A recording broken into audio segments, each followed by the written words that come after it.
Hello, everyone, and thank you so much for joining us this afternoon. My name is Benjamin Quinn, and on behalf of Harvard Bookstore, I'm so excited to welcome you to today's event with Geraldo Cadava, discussing his book, The Hispanic Republican, The Shaping of an American Political Identity from Nixon to Trump, in conversation with Jonathan Blitzer.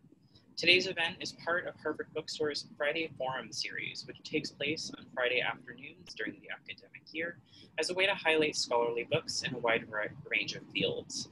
Though we remain digital for the time being, we have a full schedule of virtual events in the coming weeks as part of this afternoon series and others.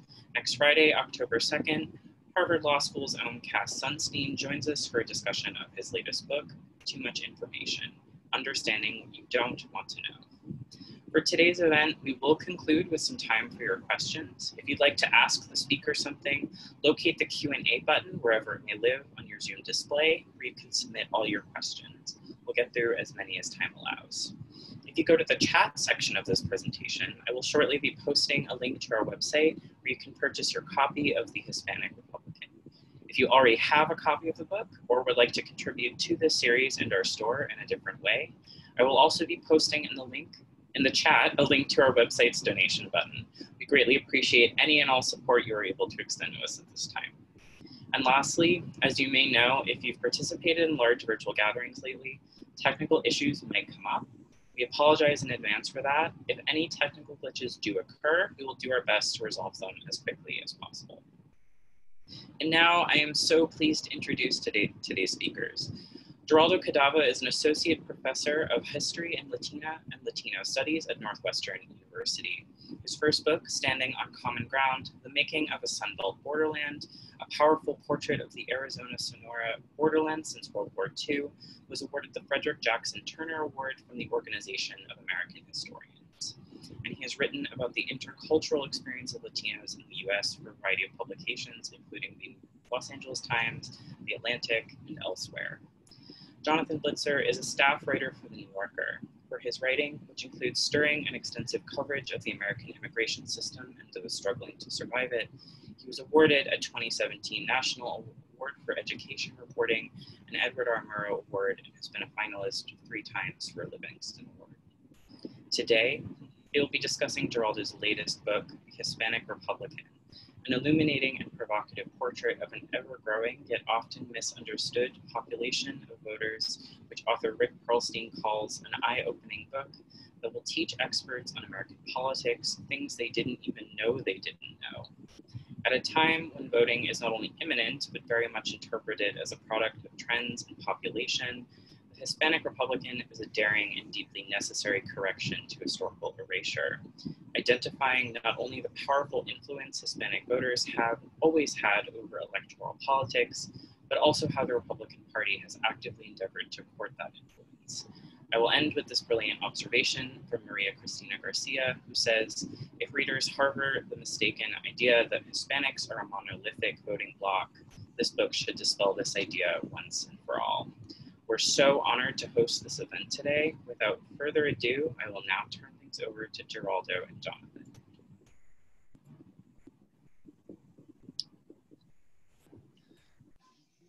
Thanks so much. Jerry, are you there? I am. I unmuted my video. Oh, there you go. Let me see. I can see you if you can see me. There we are. Beautiful. All right. This is great. This really tunes out the broader audience. It's just the two of us in our studies talking. Okay. Perfect. It's all I could ask for. So, you know, congratulations, first of all, on this book. I mean, it is a real achievement under any circumstances, incredibly illuminating history, but also terribly urgent now, given where we are, given what we're learning about the electorate, all of our anxiety in the run-up to November. Yeah. So, you know, there are all kinds of ways that we can move through the substance of your book.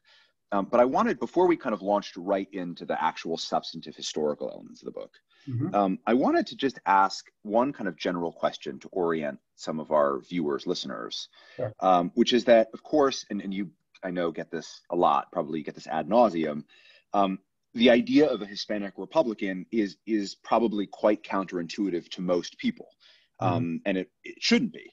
And I think in many ways, one of the real achievements of the book is it precisely lays out how kind of common and in some ways logical it would be for certain Hispanic voters to be Republican.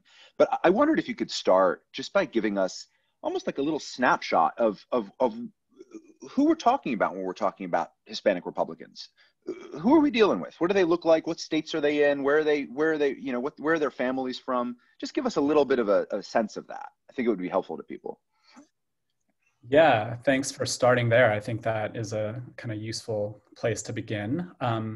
I think, you know, the main thing I would want to say is that it's an incredibly diverse lot spread across the United States. I think, you know, we of course associate this group of voters most with Cuban exiles in South Florida, more recently the Venezuelans who came during the Chavez era. But they're all over the place. I mean, one of the biggest surprises to me was that, in fact, the Hispanic Republican movement began among Mexican Americans in the Southwest who first kind of latched on to Dwight Eisenhower and Western politicians like Barry Goldwater and Richard Nixon, and even Puerto Ricans in New York, who are often thought of as the most liberal group, have a long tradition of supporting the Republican Party, first locally in New York in their support for Governor Nelson Rockefeller, but even more recently. So it's a really diverse group. I'd say representatives of all Hispanic or Latino national groups spread across the country, certainly in different percentages.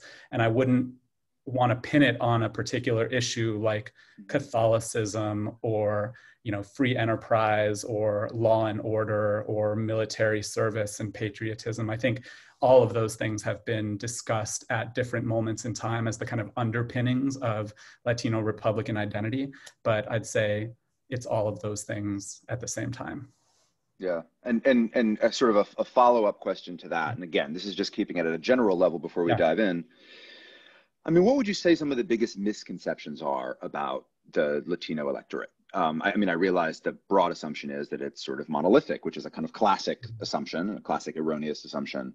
But are there particularly pernicious misapprehensions that you see repeated, either about the nature of the voters or the nature of the issues that compel those voters to go to the polls?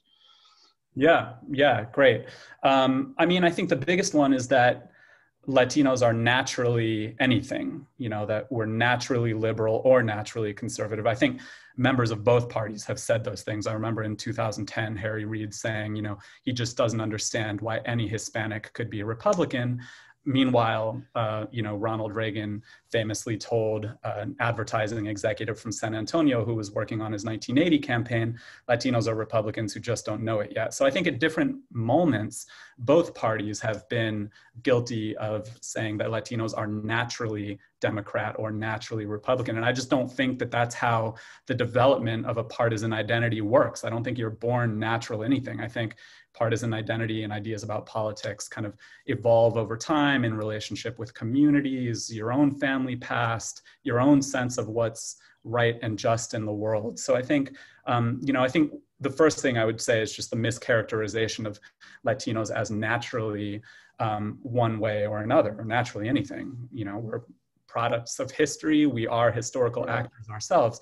The other thing I would say is, you know, something I've been thinking about a lot in the context of this election is that Latinos are kind of hyper visible in certain parts of the country. Like all of our attention these days is focused on Florida and Texas and Arizona, and campaigns are spending millions and millions of dollars reaching out to Latinos in those places. But I think that the hyper visibility of Latinos, whether you're Democrat or Republican in particular areas, actually has the effect of invisibilizing Latinos everywhere else they live. I mean, Latinos are, even if we identify primarily as our, you know, members of our own individual national groups, we are spread across the country.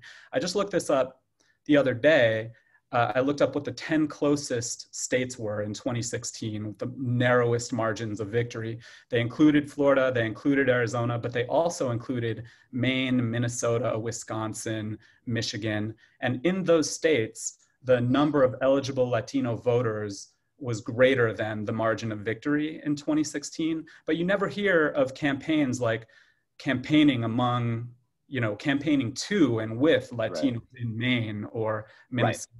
You know? No, it's a great, it's an absolutely great point. And let me, without sort of any further ado, let's march through the history that you lay out here, because I think one of the most striking things about it, especially for a reader of the book who might not be steeped in these issues, is first of all that your book on Hispanic Republicans doesn't center primarily on South Florida, which is classic assumption, and also, and this just strikes me too as someone who covers immigration a lot.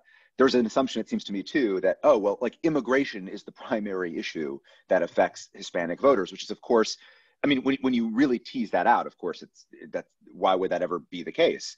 But it's striking too in this history, which I can't stress to people. It's just so, I can't stress enough. It's so brisk and it's so inviting. It's just so full of all these great entry points.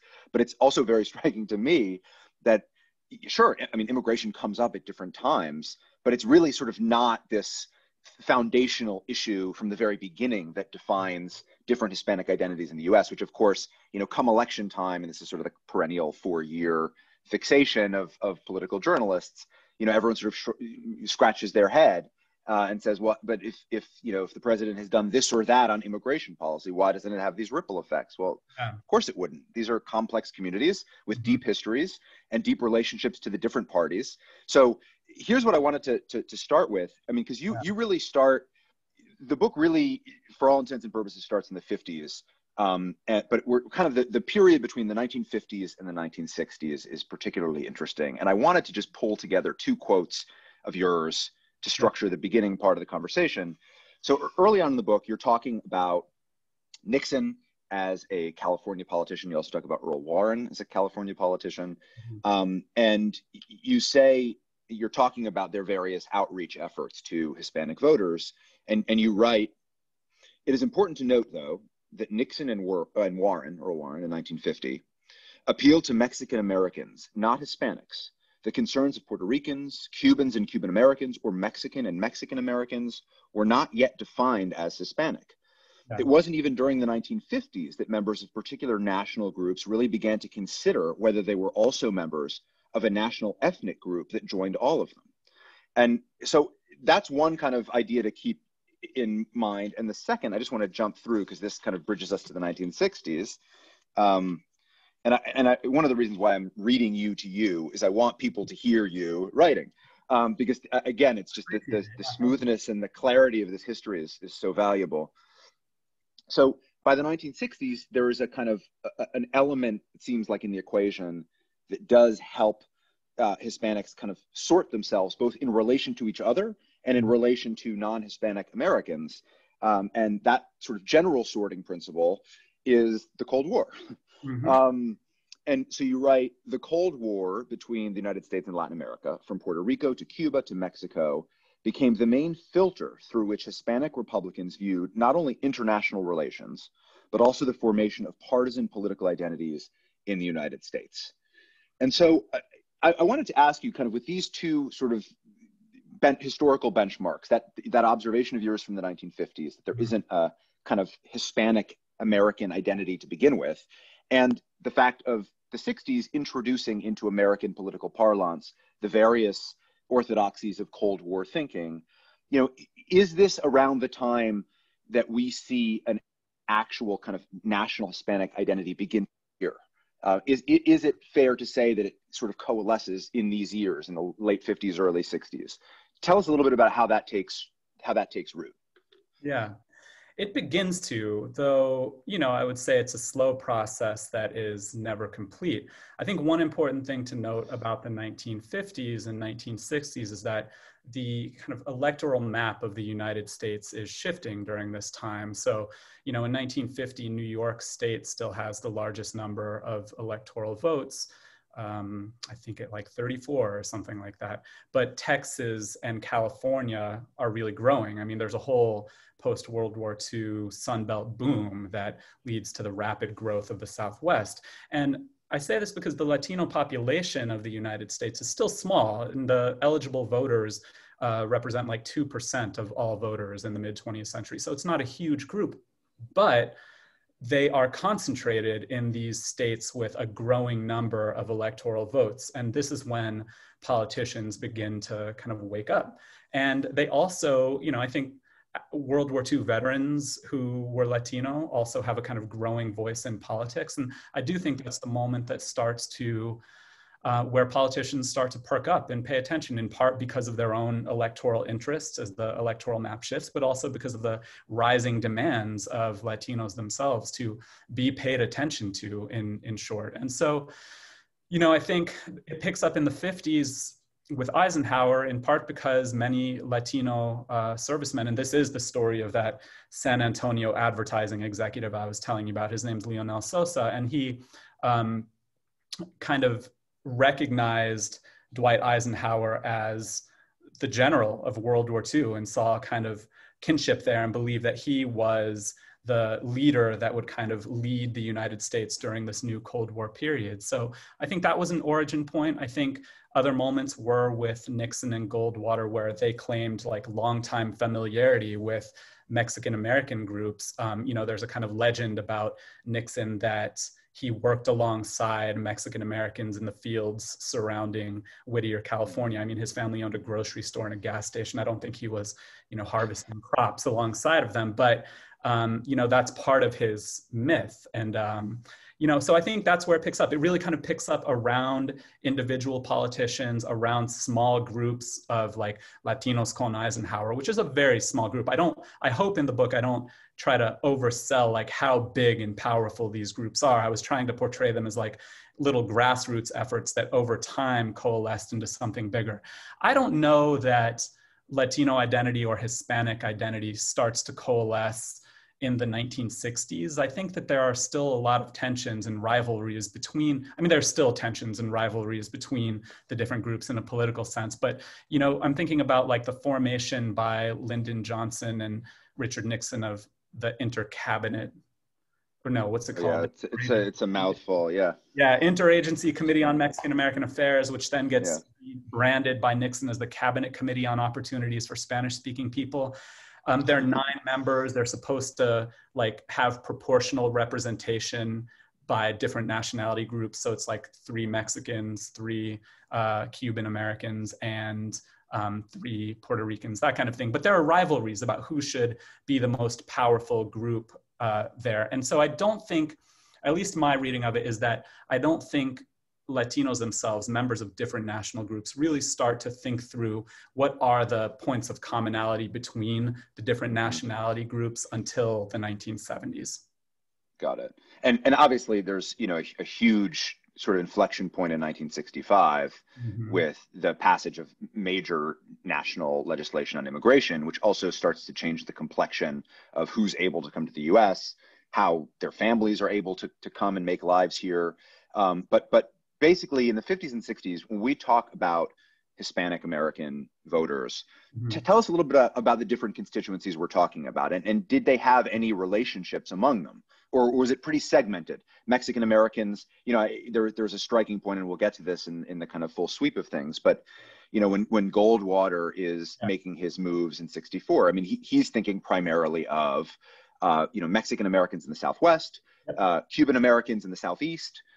You've got, you know, Nelson Rockefeller with Puerto Ricans in New York, but that's a moderate side of the Republican Party, so not necessarily a crossover constituency for Goldwater. But give us a sense, you know, who are we talking about right now? 50s, 60s, even early 70s? Which different constituencies? Totally. We're talking about small groups of Mexican Americans, kind of the founders of like the GI Forum or the Political Association for Spanish-Speaking Organizations. These are some small groups that then out of them spins these kind of groups like Latinos con Eisenhower, Latinos con Goldwater. So it's small groups of Mexican Americans in the Southwest, small groups of Cubans in Florida. I think the important thing, and really kind of along the Eastern Seaboard, I think the important thing to remember about Cubans in Florida is that, you know, for much of the 60s, they start coming in large numbers after 59 and the revolution, but for much of the 60s, so much of their kind of political attention is focused on overthrowing Castro and planning their kind of imminent return to Cuba once Castro's gone. So they don't really like naturalize and participate in American elections in large numbers until the mid-1970s. So it's small groups of Cubans in the Southeast and, like you said, Puerto Ricans in New York. But there are like differences, you know, when Goldwater and Rockefeller were kind of vying for to become the kind of presidential nominees of the Republican Party, there are rifts among Latinos too. You have Puerto Ricans from New York who are largely backing Nelson Rockefeller, Mexican Americans in the Southwest who are largely backing Goldwater. But even in the Southwest, there's a contingent of powerful Mexican Americans who back Rockefeller because he's kind of seen for a long time as the person who's most invested in the Latino community, but also US Latin American relations. So it is kind of a fragmented electorate among Latinos in the 50s and 60s that doesn't start to come together until later. There are efforts. I mean, the Viva Kennedy campaign in 1960 is the first time that you kind of start to see Mexican Americans trying to bridge the divide between them and Puerto Ricans. But even that is a kind of upstart effort that doesn't fully get off the ground, if it ever gets off the ground, until the 1970s. Right. And one thing, just not to release us from the 60s quite yet, you know, Goldwater, it's interesting. In 64, I mean, he does seem alive to the prospect of Mexican American voters going his way. Which I have to say, I was struck by. I mean, it makes sense given his background, given his ties, obviously, to Arizona. But one problem he encounters, which maybe isn't so surprising, all things considered, is that he can't peel that many Hispanic voters away from Democrats, in part because of their loyalty to Lyndon Johnson, I mean, to Kennedy to some degree, but also to LBJ, because of the Great Society and all of these this battery of domestic policies that LBJ puts forward, which directly helps Mexican Americans and other kind of middle class and lower middle class Americans. Right. So that also strikes me too as an interesting point, is that you've got, you know, sort of you can read the history of the Democrats between the lines in certain sections of your book. I mean, you're explicit about it in much of the book, but it sounds like also there was a kinship to some degree too between Mexican Americans primarily, certainly Puerto Ricans, and the Democrats as well. Yep. And what Latino Republicans or conservative Latinos who have some kind of nascent partisan identity as Republicans, what they begin to ask other Latinos in the 1960s is and whether this is a kind of caricature of what the Democratic Party has done or not, or a misrepresentation of what the Democratic Party has done or not, they begin to ask other Latinos, what has your blind loyalty to the Democratic Party gotten you? And they start to make the argument that Democrats are only looking for your votes. They only come around during election season. They've otherwise ignored you, but they don't care about you. Whereas the Republican Party, you know, they create economic opportunity. They're the ones who are kind of waging this Cold War battle with Latin America, those kinds of things. They're the kind of party of patriotism as well, and free enterprise, these other things that kind of appeal to a group of Latinos. So they start to argue that it's actually the Democratic Party that has ignored them and not kind of repaid their loyalty since the New Deal with actual improvements in their lives. They also, in the 1960s, start to make the argument that all the Democratic Party cares about when it comes to racial politics is African Americans. And they give handouts to African Americans. That's what the Democratic Party does for the African American community. But we, the Republican Party, know that Latinos are different. You have this strong work ethic. You don't march through the streets protesting. You are more respectable in your political behavior, those kinds of things. So I think that some of the early arguments that the Republican Party and Latino Republicans in particular try to mobilize to draw Latinos in. No, that's so interesting. And I want to ask you more concertedly about the civil rights layer of this. But even before that, I want to get your honest take on, you know, when Republicans are making that the first prong of that pitch, as you described it, when Republicans are saying to Hispanic voters in the 60s, look, you know, you've blindly followed the Democrats. You feel this sense of loyalty. Look where it's got you. That, you know, the Democrats don't really care about you. This is just sort of instrumental for them for electoral reasons. I mean, is there legitimacy to that view? There is a way in which that is just like a classic to try to peel voters away from one party. How much did that rightly resonate? What's your view of that? You know, I got to say, I don't think there's a huge difference between how it resonated then and how it resonated now. I think that my sense is that both parties have plenty of responsibility to accept for ignoring Latinos, really. Yeah. And I think in terms of which party, I don't know that I would say that either party, as a national party, really takes Latinos seriously in the mid-20th century, if they take Latinos seriously today. I do think that there are individual politicians in both parties who, over the years, have tried to prioritize Latinos and make a sincere effort. And I think that many people would be surprised to learn that that has happened as often among Republicans as it has happened among Democrats. So Texas senators like John Tower, I mean, they based a lot of their appeal in Texas on a lot of their appeal was to Mexican Americans, and Mexican Americans embraced it in a lot of ways. They wrote corridos to John Tower and things like that. And then Richard Nixon, in his Senate run in 1960, part of it has to do with the advisors they have around them. He had a guy named Stuart Spencer in California who knew that the key to recruiting Latinos was a sustained, long-term, consistent investment in Latino communities, even when you're not necessarily looking for their votes. So Stuart Spencer would set up like medical clinics or legal advice offices or job fairs in East Los Angeles to win Mexican-American voters during Richard Nixon's Senate campaigns. And that, to be honest, I mean, what Stuart Spencer, a Republican, was saying in 1960 is not all that different than what Chuck Rocha says today about reaching out to Latino voters and how his campaign for Sanders was so successful. I mean, they kind of camped out in Nevada for months before the campaign trying to build relationships with Latinos. So, you know, in some ways, I think Stuart Spencer was right in 1960, Chuck Rocha is right in 2020. This year, I just kind of think that the Latinos for Trump campaign has been kind of at it for longer and doing a better job at what we all know to be the key to reaching Latino voters. Yeah, no, that's such a good point. And we'll obviously get to the present moment and what some of the echoes are. Mm-hmm. But it also seems to me striking, and this by way of beginning to talk about Nixon more specifically, that kind of one of the really just kind of arresting through lines in this whole history is the importance of California and Texas. And, you know, now it's sort of funny to read about, or almost eerie really, to read about California as this bastion, not just of conservatism, but also as a real kind of proving ground for Republicans to show their understanding of the Latino electorate and their commitment to the Latino electorate.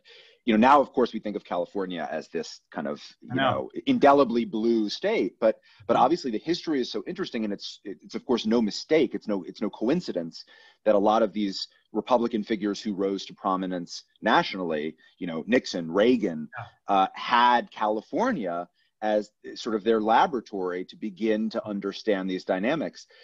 For me, one of the major revelations in the book was, and maybe this betrays how little I knew about aspects of the subject, was just what a tipping point Nixon was for the in terms of the Republican relationship with the Hispanic electorate. I mean, take us through a little bit. It seems like there's a real shift between sort of 1968 and 1972. It seems like there's kind of a sweet spot there in terms of how Nixon really starts to kind of pound the pavement, as it were, to show his commitment to some of these constituencies. What's going on there?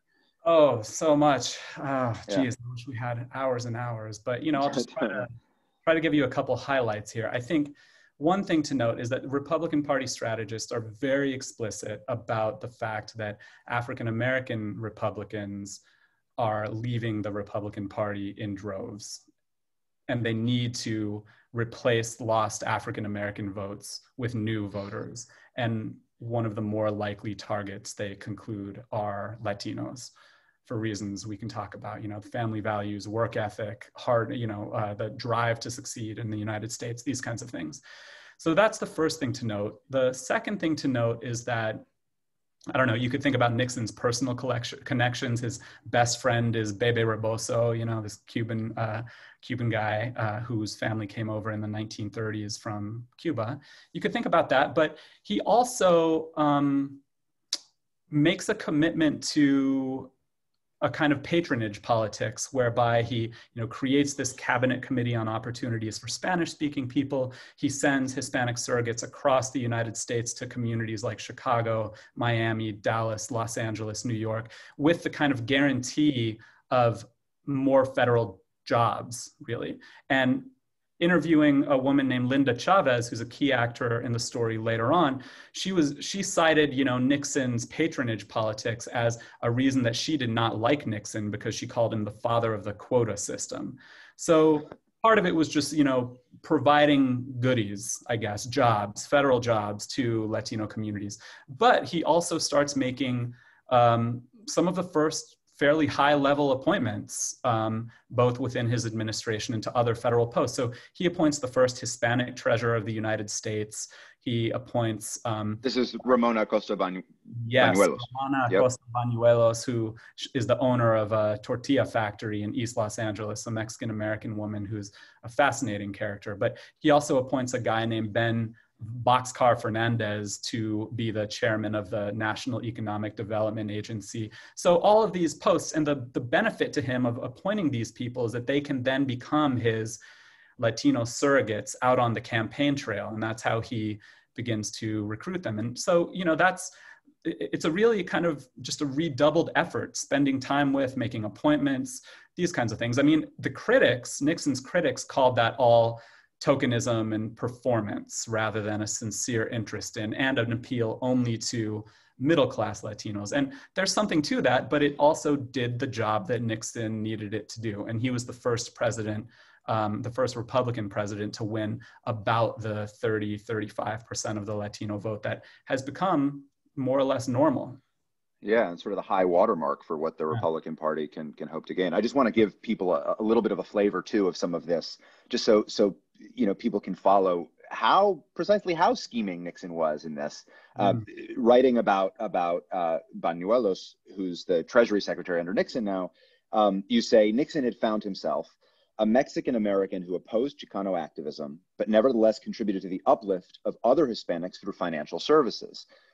He had also found a woman who believed in the advancement of women, but who was not part of the women's liberation movement. I mean, he's really found this. I mean, you have to give him credit for finding this sweet spot. Yeah, totally. She's amazing. Yeah. She hit kind of all of the notes that Nixon needed her to hit, definitely.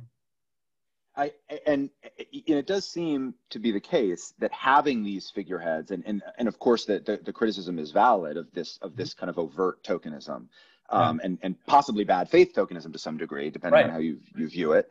But it did clearly pay off, and it really seemed like, I mean, and this gets to a point that you make that I think is just so interesting too, that there is this clear-eyed analysis among his administration and campaign advisors that, okay, we are losing Black voters through the 60s.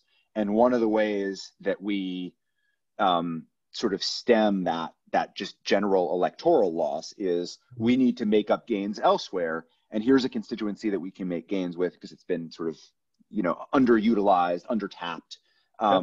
And so having these prominent figureheads who can crisscross the country, I mean, you cite, I don't have it exactly to hand, but you cite just how many miles of the country Bañuelos traversed in the 72 campaign. Yeah. And it's just astonishing. And that clearly impacts voters. Seeing someone like them in a position of power. Right. I mean, there are ways, however crass, there are ways for administrations to say that we are an inclusive administration and we value, basically, you have a seat at the table. That's the kind of key point, I think, for many Republicans when they appoint high-level Latinos to high-level positions. Yeah. Another huge development in the Nixon years that I'm actually really eager to get your take on is the creation of the Hispanic category in the U.S. Census. I'm going to just give people a sense of this history because you write it more eloquently than I could summarize. You say, the White House also directed the Census Bureau to count Hispanics as a unique category of Americans for the 1970 census. Instead of the criteria they relied on earlier, such as birthplace, language, or surname, they now asked about whether a respondent was a quote-unquote of quote-unquote Spanish origin, which they believed would offer a more accurate measure of the population. They hired Spanish-speaking enumerators, published questionnaires in Spanish, and urged Hispanic participation through advertisements in Spanish-language newspapers, on the radio, and on television. Being counted was a crucial step towards solving their economic woes because it could help determine where the government directed resources. Yes.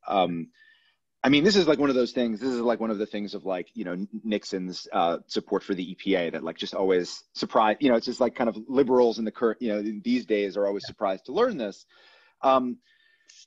What do you see as some of the practical political consequences of this move with the census? I mean, did it have immediate observable consequences?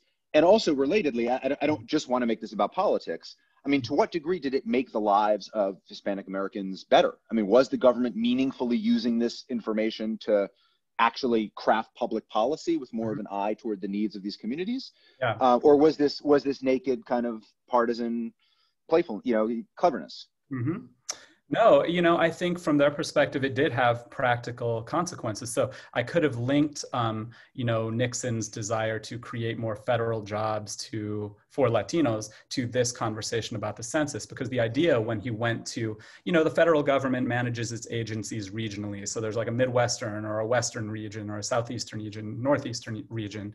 And the idea was that, you know, you had to have the same percentage of federal jobs going to Latinos as Latinos are of the broader population at that time. But the only way to know how much of a percentage they represented in a particular region was to count them, to conduct a census. And so many of the Latino Republicans, I'm thinking in particular of the chairman of the Cabinet Committee on Opportunities for Spanish-Speaking People, for audience members, I'm so sorry that I have to like go through that whole name, CCOSSP. But, you know, he's a guy named Henry Ramirez, a Mexican-American educator from Los Angeles. And his whole thing is that in order to know who Latinos are, where they are, in order to get them kind of proper representation and know where they are in order to be able to distribute resources to them, we have to know how many there are. That's not all that different from things that you hear, you know, nonpartisan groups today, like the National Association of Latino and Elected Officials, saying in order to benefit Latinos, we have to know who they are. So, you know, I don't see the creation of the Hispanic category on the census as a kind of cynical ploy. I mean, it was something that he was able to count as a kind of feather in his cap in terms of outreach to Latinos, that he had included them on the census. But from what I know about the Latinos in the Richard Nixon administration, the effort to have Latinos counted was sincere. Yeah. No, it's extremely interesting. And obviously, of course, it's so hard to square with the Republican Party of today, which we'll get to. Yeah.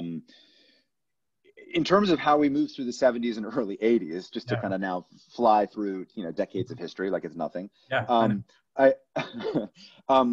So let's talk about Reagan. And you know, tell me if you think this is too reductive of your treatment of Reagan. I mean, Reagan is such a fascinating figure, both as a Cold War era politician and how he uses the Cold War in Latin America in different ways, how those issues resonate among Hispanic voters in the US. There's this quote from a famous Cuban mayor of South Florida who says, "The way to Havana begins in Managua," that Reagan very much internalizes the idea of really using kind of Cold War politics to start to appeal to specific Hispanic constituencies in South Florida and beyond. Yeah. But one thing that particularly strikes me, and where I wanted to direct our attention for the purposes of this conversation, is to the kind of period after Reagan wins in 1980, around 84, how he walks this very fine line between, on the one hand, doing right by Hispanic Americans, sort of broadly speaking, not just in terms of kind of playing the Cold War politics savvily, but also, you know, we can talk about this, you know, immigration reform in 1986 is a huge deal. You know, 2 million people are essentially legalized through that process, a massive accomplishment. But he's also got the Republican base to contend with, which increasingly, and this has been festering for years and years, but really starts to kind of rear its head, let's say, in the late 70s, early 80s, of this kind of classic racist, xenophobic, anti-immigration, anti-immigrant base.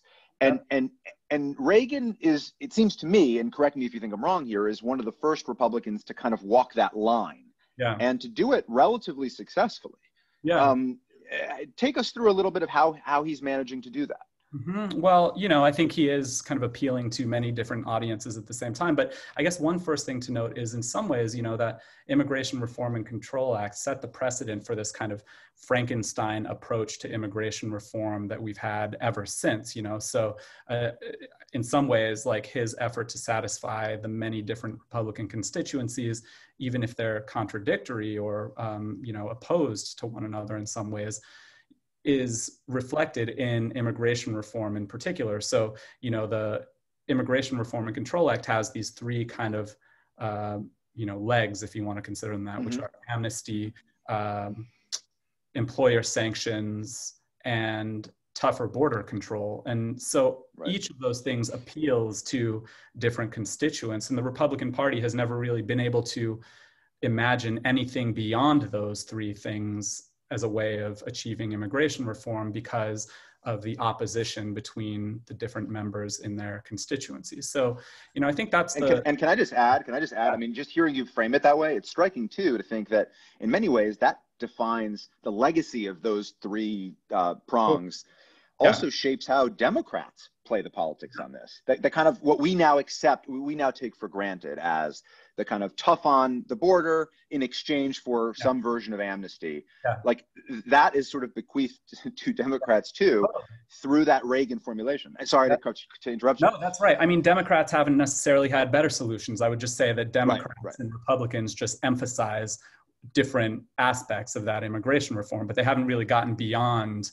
That's why I mean, I know it sounds silly, but that's why I look toward border artists, actually, to like think creatively through border art about what more humane or different policies towards the border would be. But I think, you know, I bring up immigration control first just because it is reflective of the ways in which the Republican Party is being pulled in different directions at this time. And so, you know, I think Reagan, first of all, what the important thing that Reagan tries to do is to, he decides he's not going to do kind of patronage politics, but he's going to try to craft a Hispanic Republican identity that is more ideology-based or issue-based. So it's his campaign advisors, Mexican Americans from California, who first try to articulate this kind of collection of issues like family values, a hard work ethic, anti-communism, religious freedom, all of these things as the package that unites Latino Republicans. And that's where he comes up with this idea that Latinos are naturally conservative for those reasons. And, you know, I mean, look, I think to one of your first points is the Republican Party, the Democratic Party, Latino communities themselves were never able to fully square this, you know, appeal to a Hispanic Latino national category and to individual national groups. I think it's something that over the decades, both parties have struggled with, much like Latinos themselves have. So what I've been interested in is trying to look at, I'm not interested in kind of resolving the debate about what a Hispanic or Latino is. What I'm interested in is pointing to the moments when Latino groups or Latino individuals working for one of the campaigns tried to do that. And, you know, this is a general question that I was going to save to the end, but it really seems worth mentioning now. Precisely for all of the reasons that you enumerate in this book, that there's not a single Hispanic identity that kind of coheres across different constituencies that politicians of either party can directly appeal to. And there are different issues. Sometimes some of the issues that matter, say, to Cuban American voters chafe with issues that matter to Mexican American voters, and so on. And this is just to keep it in the most kind of you know, clear-cut categories of Cuban American and Mexican American. We're not talking about Colombian American or Nicaraguan American and so on. One question I wonder about, and it seems worth asking in relation to late Reagan, but it certainly applies today, is whether a politician risks alienating some Latino constituencies by appealing to others. And the thought struck me I was reading your book at around the same time that my Twitter feed blew up the other day with all sorts of people going crazy over Joe Biden tweeting something about Venezuela. Oh. And it was striking to me because, you know, my first thought was like, yeah, I want Biden to tweet about Venezuela. I mean, there's a very specific constituency that he's playing to there in Florida. But of course, that rankled with so many other people, you know, other progressive values and priorities. It really made me wonder, you know, like, how does a politician, particularly a national politician, speak to one constituency without being overheard by other constituencies and you know, alienating them? And it seems particularly acute with respect to Hispanic Americans, Hispanic voters. Yeah. Yeah, that's a great question. I don't know that I have a great answer. I would just say that, you know, I think there might be a difference between a tweet that upsets someone and alienating them, you know, alienating them in the sense that they're going to decide like, oh, that's it, I'm done with Joe Biden if he's going to right about yeah, it. fair point. And so, yeah. you know, I think that there are issues and moments over time when members of certain national groups don't like the policy of a particular candidate or president, and they grumble about it. I don't know that it actually turns them away from the party. I mean, the thing I always like to point to is NAFTA, where, you know, that the North American Free Trade Agreement, which Mexican American Republicans were initially excited about because they thought it would create more kind of trade opportunities for them. But Cuban Americans weren't excited about it because Mexico at the end of the Cold War had started doing more business with Cuba, and any country that did business with Cuba wasn't good for Cuban Americans. And similarly in Puerto Rico, for Puerto Rican American companies doing business in Puerto Rico, there are all kinds of tax incentives for them. So they thought their kind of profits would be eaten into by the North American Free Trade Agreement. So that's an example of an issue that not all Latino Republicans were on board with, but I don't think it turned them away from the Republican Party because they had these broader issues like statehood in the case of Puerto Ricans, or which party was going to take a tougher stand toward Castro as the things that were motivating them finally. Mm-hmm. Mm-hmm. Yeah, no, I mean, that's such a good point. And we could almost have a separate conversation. I was very keen to ask you about the Bracero program specifically. This is going back now.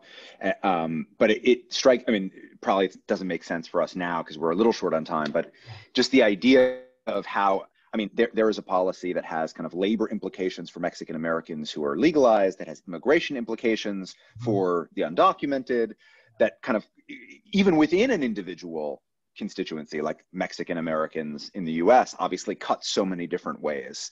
Yeah. And so kind of threading that needle is just so difficult. Yes. Yes.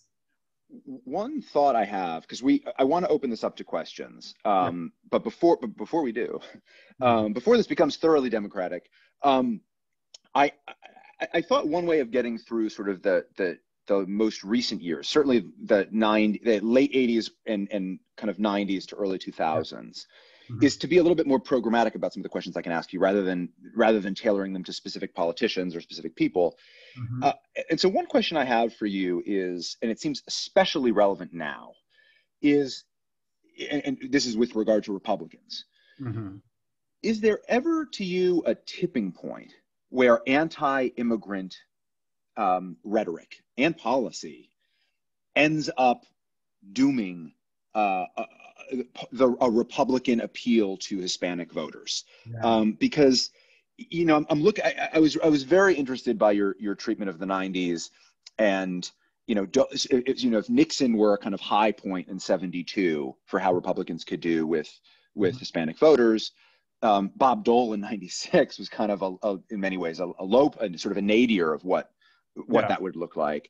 And one of the explanations you posit, among many others, and of course Bob Dole is not the world's most charismatic campaigner, but there were, of course, a raft of policies that voters associated not with Clinton, who signed them into law, but with the Republican Congress who birthed them. So things like IRA, a sort of notoriously anti-immigrant, heavy enforcement policy, which we live with to this day, welfare reform, and that, you suggest, really hurt Republicans in the eyes of Hispanic voters. It just made me wonder, and that of course is on the heels of Prop 187 in California, and kind of the immigration as a part of the culture wars and English only ordinances in different states. Is there a way of understanding a tipping point where if Republicans cross a certain line, it's like, okay, all other bets are off? Yeah.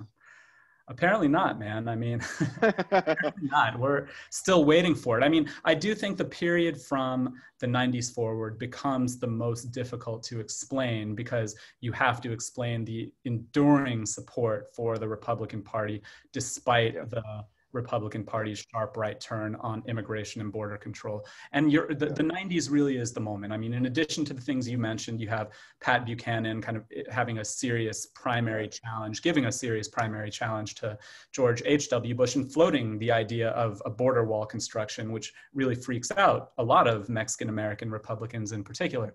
So that is the moment. But, you know, I think what happens is that, you know, even if from the 90s forward, Hispanic Republicans are at greater pains to explain their continued support for the Republican Party, that's when they start pointing to other issues as being even more important to immigration, like jobs, healthcare, education.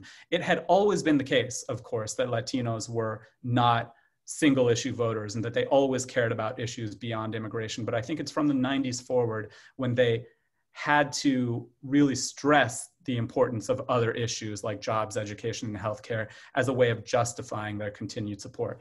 So there are those issues. The other thing I try to wrestle with, I don't know how successfully I do this, but I think it's important somehow, is the creation over a long period of time of a partisan loyalty, you know? I mean, it's just a fact that by the 1990s, many Hispanic Republicans had been voting for Republican candidates for decades, and they don't switch in the same way that no American switches sides easily these days. They also had developed a pattern. So, you know, for example, like even if, just to bring it up to today, even though the coronavirus was like devastating for Latino small business owners, and they had, you know, 85% of Latino small businesses had to apply for federal government support during the coronavirus, they still believe that the Republican Party, even Trump's Republican Party, will represent their economic interests better than Joe Biden's will.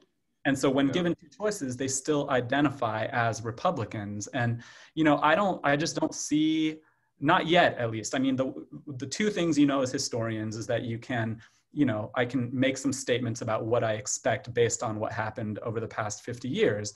And that's why, to me, it's not a surprise that Trump has some significant level of Latino support today. But the other thing you learn as a historian is that just because things were a certain way for the past 50 years don't mean that they're destined to be that way for the next 50 years. So there could be a tipping point moment where things change. I mean, and it has always seemed to me, well, always over the past few months, that this seems like a moment that's ripe for change just because it's so tumultuous for everyone, including Latino Republicans. But it's kind of amazing to see the durability of this identity, even in these very kind of turbulent times.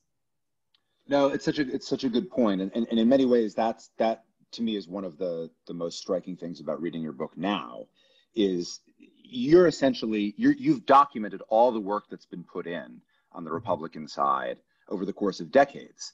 And it explains the persistence of some of these forms of loyalty, even in the face of just wildly jarring examples that the current administration and the current iteration of the Republican Party is sort of directly hostile to the needs and interests of these very constituencies. And as you say, I mean, leaving aside immigration stuff, which you know obviously always plays out in complex ways in different communities, and isn't a sort of one-to-one correspondence between how a Hispanic voter in any state, frankly, would respond to a president who ends asylum at the border. Like those don't map out clearly.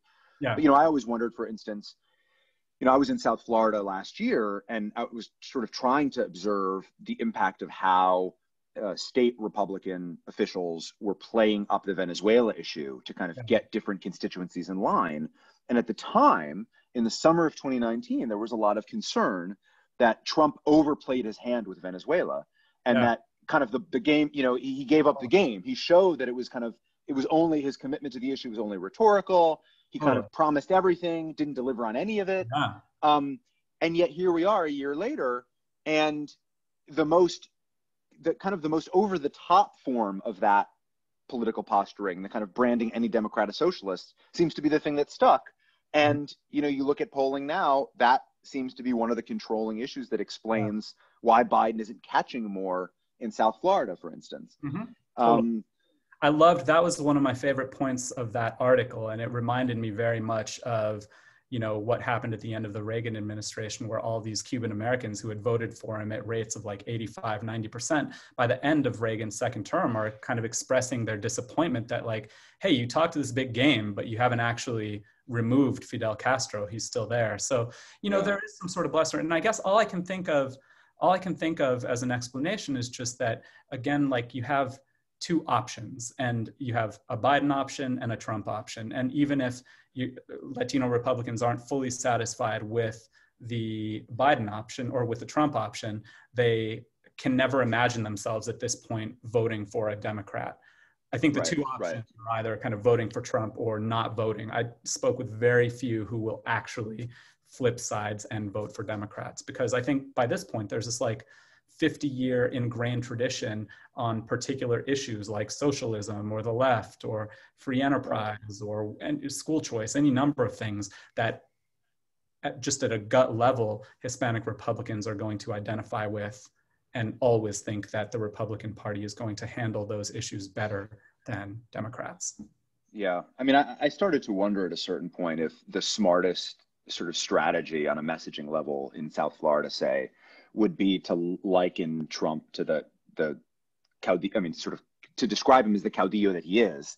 Yeah. And I mean, now, particularly with his refusal to acknowledge the peaceful transfer of power if he should lose, the way he's marshaled the military to kind of support him on the streets, all of these things, his denial of the coronavirus. I mean, quite honestly, like if you take away the names, it would be hard to figure out which is a Daniel Ortega quote and which is a Donald Trump quote. And yet, like, as you say, I mean, I just wonder if there are even maybe diminishing returns at a certain point in pushing that line, because the narrative has been set.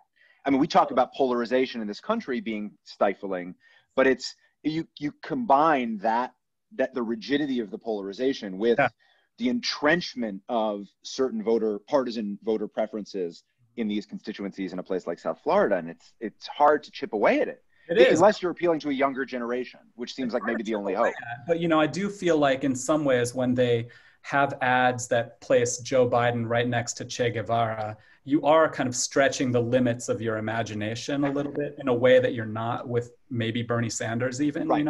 Right. So I do, at some point, it just doesn't make sense. And I was also thinking about this yesterday or 2 days ago when Trump had the Brigade 2506, the Bay of Pigs veterans at the White House. I mean, if that's like a juicy orange, the Bay of Pigs, I feel like they've really squeezed every last bit of juice out of that orange, and they're really still going for it. But at some point, it seems like the connection between the radical left and figures like Joe Biden, it's just not going to resonate anymore, Yeah. Do you think, I mean, I could talk to you for hours. Do you think there are any, you're right. We got to do questions. I feel the same way. I've been greedily keeping you to myself. So I think we have time for about one question. One question, and I'll get through it. From your mutual friend, Rachel Nolan, would be a great place to end. I was just going to start there. Okay, so I'm sorry to everyone else for hogging the mic. But here's Rachel's question. What have been the biggest missteps, both by Republicans and Democrats, in their efforts to reach out to Latinos? Can you kind of give us, actually, I love that she asked about this. Rachel asks, can we get the blooper reel? And you and I were talking about this a little bit before, so give it to us. It's tasty. Well, I think the blooper reel kind of really looks the same, regardless of whether you're talking about a Republican or a Democrat. I mean, Gerald Ford biting into an unshucked tamal in 1975 or 1976 is not all that different than Joe Biden playing Luis Fonsi through his cell phone on a microphone. I think it just, it's like a cultural unawareness, a cultural insensitivity that demonstrates a lack of knowledge about a particular community. And this idea that politicians, regardless of which party they represent, that you only come looking for our vote right after the convention during Hispanic Heritage Month, I think many take offense to that. And I think the same is true whether you're a Democrat or a Republican. So I do believe the idea that you have to, all politicians, all Americans, this is why I wanted to bring up the point about like Maine and Iowa. I mean, I would love to hear Joe Biden and Donald Trump talking in Wisconsin, not about dairy farmers. You think if you watch the RNC, you think the whole state is just dairy farmers, but to talk to Latinos in states where even you don't think you should be talking to Latinos. So I think, doing it, engaging Latinos, even when you're not necessarily or explicitly looking for their votes, and just get to know who we are more, what our history is. I think that that's the key to doing it. And the misstep and bloopers come when you just demonstrate some like cultural insensitivity or lack of awareness. No, that's such a smart point. It's such a good one to end on. I'm sorry to people who were asking questions that we've stepped on, but Jerry, it's such a pleasure to talk to you. I'm holding up the book just with total admiration. I learned so much from this, and I hope everyone goes out to read it, especially now. I appreciate it, John. Thank you. And thank you to Harvard Bookstore. Perfect. So for anyone who has any lingering questions, please feel free to visit the book. I've put in the chat a couple links to buy it from our website. I just want to take a moment to thank our wonderful speakers and all of you for joining us this afternoon, for supporting the bookstore and indie book selling in general. We sincerely appreciate your support now and always. Please make sure to check out the Hispanic Republican at the link in the chat or visit our website. Thanks again for your time and your support and for spending part of your afternoon with us. Have a great day, everyone, and stay well. Thank you so much. Thanks again. Take care.